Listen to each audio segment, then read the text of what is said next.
Welcome back. I'm Kim Bailey. She's Fulyana Osborne. This is Inside Exec. Today we're going to look at the subject of, in inverted commas, don't forget the customer. And Fulyana's going to introduce us to her thoughts on this. How this come about is by working with different people, as you know, and people are being very, very focused, which is a good thing, on going back to how to deal with the current situation, with the COVID situation, how it's continuously changing, how to have a work environment that is suitable for return or hybrid teams or people who will come in the office sometimes and then they won't in others. It's really good. I'm hearing good thoughts by the leadership of organizations.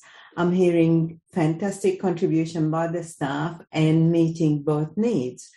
What seemed to be less top of mind and less visible in the discussion is, how does this affect the customer? What about my customer? Which is nearly at every meeting before, at every opportunity, customer was king. And they talked about the customer all the time. And I don't think it's intentional. I think it is survival and making sure that they are there and in best health and best environment to serve the customer. So yes, it's implied, but I feel that what we need to do is bring it to the front again. And what we need to do is say, well, the customer's going through different experiences where they used to ring us. Should we go out to them with information? Have we got adequate resources for immediate response? Lots of organizations are not answering phones, so for good reasons in some cases.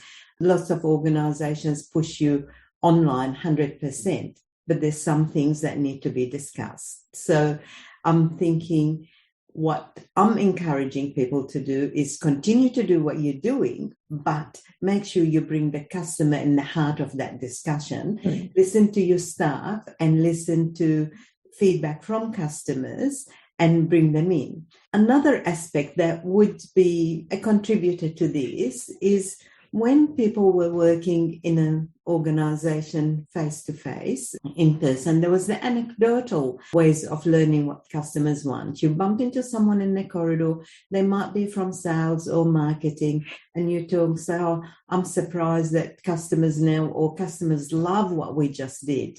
That sort of feedback to someone who might work in operations or the telephone service or whatever. And in that sense, you're constantly knowing what the customer think, what the customer feel, and what we're doing about it as an organization.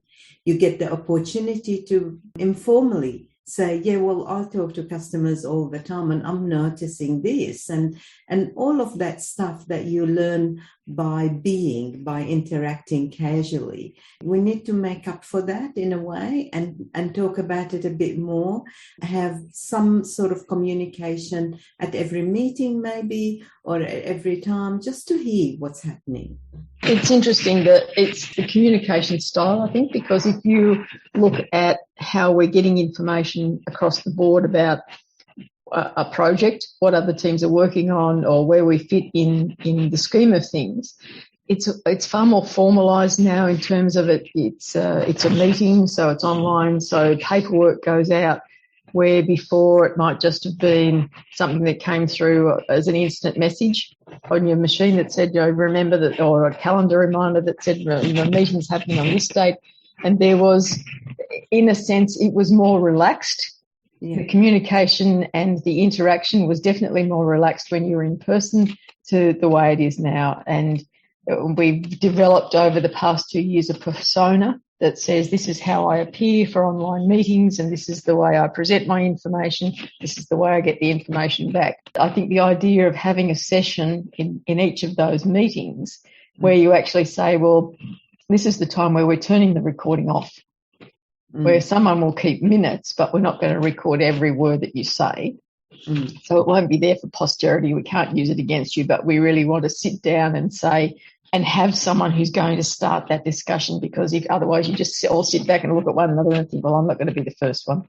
No different to being in a room, but have someone who starts that, who says, I just want to share that I heard this or this happened. The other part that concerns me is engaging the customers, because they have had less opportunity to communicate with organisations. And if I just look at the supermarkets here that send you a letter from the CEO, and the first, say we go back to sort of mid-2020, when we were all in a state of confusion, really, wondering about what was happening and where we were, and everything was changing around us. And it was a scary time, and it has remained scary for all sorts of reasons. But I would see those emails come through and I think, oh, that's good. I'll read that. Now, I had one come through yesterday and I thought, I'm not interested. Don't care what he's got to say. I'm not going to give him any feedback. And I didn't even open it. So what has happened in my mind in terms of a customer with that organisation in that, essentially 2 years? Why do I feel disengaged from what they're doing or what they're saying or what they're asking me to do? There's no way I give them feedback. And I guess that's my answer, is that regardless of the feedback, I don't think they'd take any notice. And whether it's good or bad. Now, I had an occasion towards the end of last year where I physically went into a store, and it was a time where we had a new lot of restrictions introduced. So the staff were under pressure you had to show your COVID certificates, and you had to check in, and you had to show everything before you could get in the store. And the young girl that she was young, I can say that. She was probably under 25, interacted with her, and she did such an extraordinary job in a position that she couldn't possibly have been trained for well enough to understand what was going to happen, how rude people can be, how much they blame these poor young things, and they think they can berate them because they're young. So they're disrespectful in that sense. But I was so impressed with her that I wrote to the organisation and said, I just want to say, this is the first time I've interacted. She really handled the whole situation, what is a stressful situation, well, and I want her to know, and I want the organisation to know. I'm still waiting for a response. Not even an acknowledgement that I sent the email. So that, as organisations, if you are getting something from a customer these days, it is 10 times more important. It's the tip of the iceberg. So if one person says it, there's 99 who are not saying something. And you need to look at the bottom of the iceberg. You need to find some way of floating that iceberg higher in the customer ocean so that you can get some feedback. And it's not going to be by asking them. It's not going to be by saying, if you want to tell us good or bad about your customer experience on the website, then fill in this form. That's not going to engage people if you haven't got a system that responds to that. And I know I've talked about that ad infinitum in other podcasts about know your system, and we've talked about getting your communication right for your customers. It is far more important these days than it ever has been to get that interaction happening. That's a really good example of where the customer is not top of mind and when it should be treated as gold in the information for you giving feedback. The other bit is really, it's not even done internally. I know the priorities have to shift, and I know everybody's under enormous pressure. But as you just said, there's some people have to face new experiences and deliver a service that they haven't had the opportunity to be trained for because of the speed of things are happening. So the frontline staff, whether the customer interacting, whether face-to-face or not, have not been helped by saying to them, look, everybody's under a lot of pressure, so you're going to get rude customers. Now, we've seen that on the news where somebody was asked to show their certificate and they pushed the person nearly down the escalator. And so in that sense, that's not fair to those people doing those jobs, and they need to be, again, not warned, but equipped to handle that and to say to them, you're going to get customers like what you just did, Kim, and that will appreciate, thank, and give feedback. You have ones, no matter how well you do your job, they're going to be aggressive and horrible and all of that. It's not acceptable, but this is how we got to deal with it. This is how, and we will support you. And I think that's why I keep saying, don't forget about the customer, because that can be good or bad. It's not just about the business and the money making and repeat business. It's about the whole experience and about the future and about your staff and about your reputation. Also, it's about acknowledging how hard it is to get customers in the first place and how easy it is to lose them, because there's lots of competition out there. And yes, we do say that there's business for everyone out there, but you want the customers who want you.